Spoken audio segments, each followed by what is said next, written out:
ఇవి చూసిండు కదా నువ్వు అసలుకైతే ఇవన్నీ ఖర్చు అయిపోయి ఉండాలి. ఎందుకంటే బయటికి పోయినప్పుడు అలా అదోటి కొని ఇదోటి కొని అని మస్తు సార్లు అనిపిస్తూ ఉంటది కదా. గట్ల అనిపించినప్పుడు అలా అవి తీసుకొస్తున్నా సపరేట్గా పక్కకు పెడుతున్నా అవన్నీ గినాయి. ఇప్పుడు గివి దసరా షాపింగ్ కోసం పోతున్నాయి. గిట్లకి ఇది ఒక్కటే కాదుగా 2-3 అయితే నోట్లన్నీ జరంతా మెత్త మెత్తగా అయిపోతున్నాయి అని బ్యాంకులో వేసినాం. ఇది 3వ 4వ ఇవి ఇట్లా సపరేట్గా దాచిపెట్టుకున్నాయి 10, 20, 50 రూపాయల నోట్లతోని. ఈ దసరాకి మేము నలుగురం కూడా షాపింగ్ చేయబోతున్నాం. జరంతా లేట్ అయినా అనుకోండి వేరే పనులలో అయినా కూడా ఇంకా కూడా లేట్ కావద్దని ఇప్పుడే బయలుదేరుతున్నాం. ఈ బ్యాంక్ వేసిగా షాపింగ్ చేసి ఎట్లా చేసినా ఏది మరి మంచిగా లేదని చెప్పి ఇక బ్యాంకులకు వచ్చిన తర్వాత గీడ కూడా ఒకసారి అయితే లెక్క పెట్టుకున్నా. ఎందుకంటే పెరుగుడు తగ్గుడు ఏం కావు కానీ ఒకసారి క్లారిటీ ఉండాలి కదా. దాని మీద రాసిన తర్వాత వాళ్ళు లెక్క పెట్టుకున్నాక తక్కువ ఎక్కువ ఉంటే మళ్ళీ రాసుకపోవాలి అని అంటారు కదా.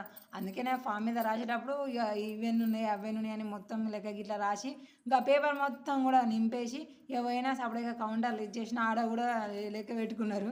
కాదు హైలైట్ ఏంటంటే మాత్రం నేను డిపాజిట్ది కాకుండా తీసుకునే చెక్ది అన్నట్టుగా ఉంటుంది చూడలే. గట్ల కన్ఫ్యూజన్లో నింపించేసిన కంగారులో వేరే పనికి పోవాలి కదా. ఇక మొత్తానికి అయితే బ్యాంకులో వేసినాం. ఇక షాపింగ్ స్టార్ట్